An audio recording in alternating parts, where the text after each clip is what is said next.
guys, welcome. I'm Ella Bates, for those that haven't met me before, and welcome to your Self-Leadership Reading Club. What is that? Does it mean you have to read a book? No. So here's what we're studying right now, Jack Canfield's The Success Principles. And the reason why is I've been teaching leadership now for close to 23 years, and we want to make sure that if you're wanting to lead others to greatness, you've got to look after yourself first. Self-leadership always starts first. So we're reading what Jack Canfield has to say. We're taking excerpts from his book, and then we're holding a discussion. So please do join it in on the comments. And if you are here, I would love to hear from you. I'm just going to bring up the comments here so I can see them. So please say hi. Tell us where you're listening from and what it is about leadership that you would like to know.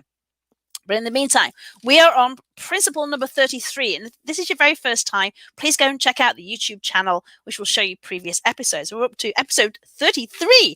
So today is transcending your limiting beliefs, something that's a real hot topic with myself. Great quote here from Jack.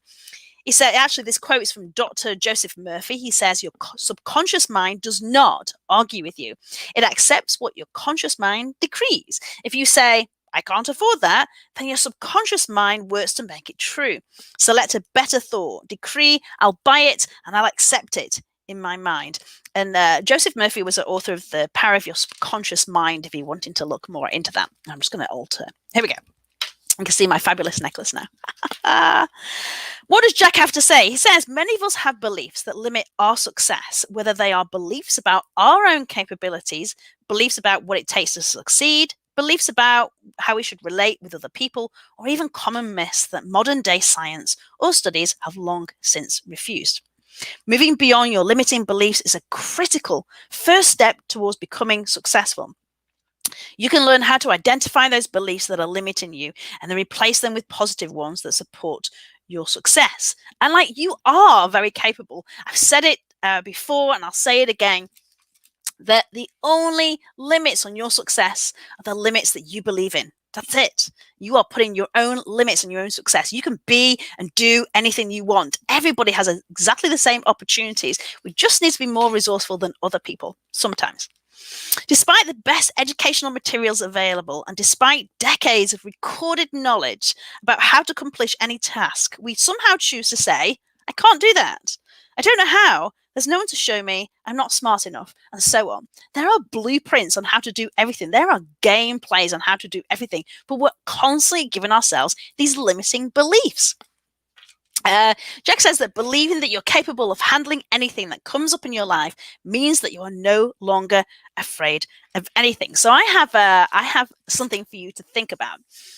I'm going to task you with thinking about right now what massive challenges you've had in your life that at the time you thought, oh my God, there's no way I can get over that.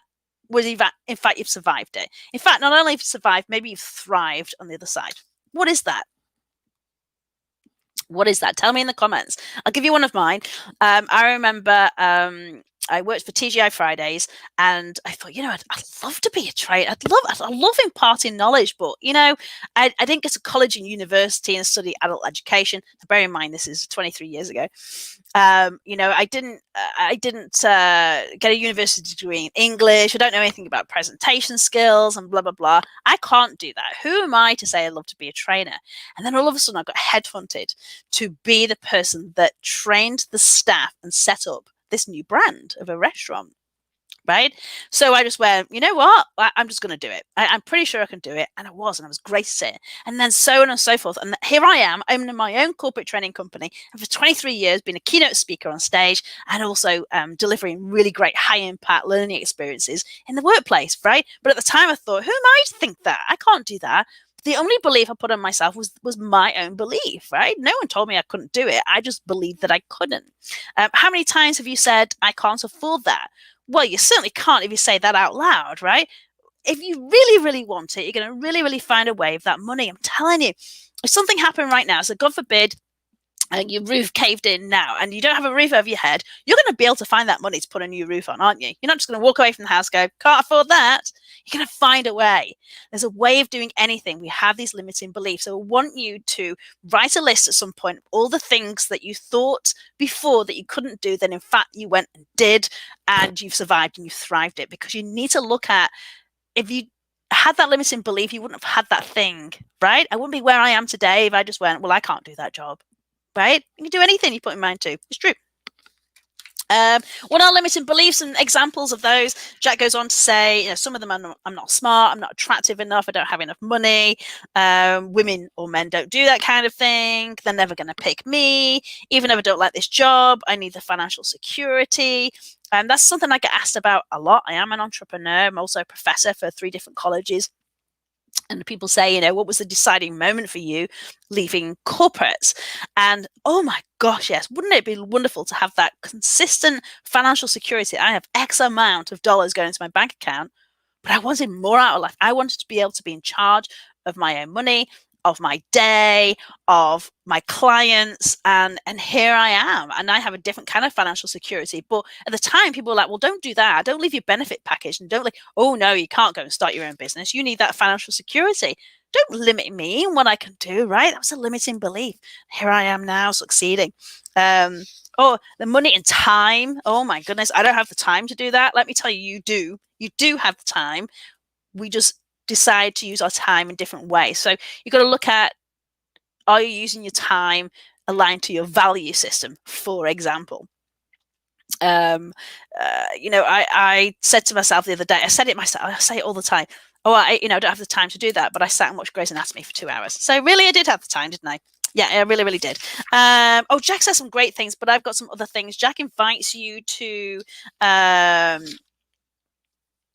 take a look at what beliefs are currently holding you back from your success. What right now are you saying to yourself that you can't do, which you really, really know you can, but you say to yourself like, I can't fit into that dress, or I can't take the time to write that training program, or I'll never get around to writing a book, I'm no author. Like, what are those?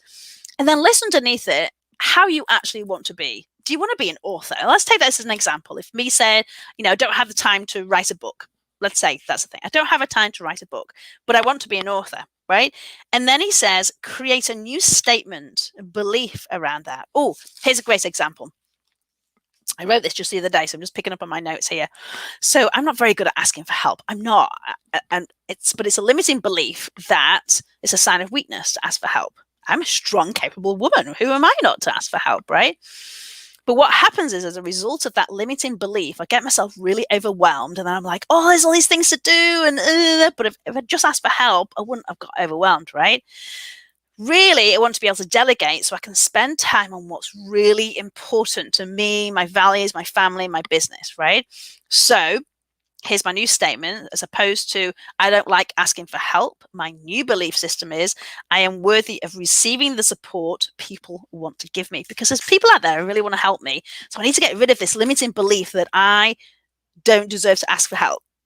Okay, I'm more deserving than anyone else, as you are, as me, right? We are deserving of. So get rid of these limiting beliefs and write down what is stopping you from getting to where you want to go. What is that limiting belief? What is it stopping you from getting? Write a new statement. Start repeating that statement. Start repeating it. So my mission to you is, I'm going to write a sticky note that says, I am worthy of receiving the support that people want to give me. Whether that's paid for or not, I am worthy. I've got to start asking for help, because it's going to kill me.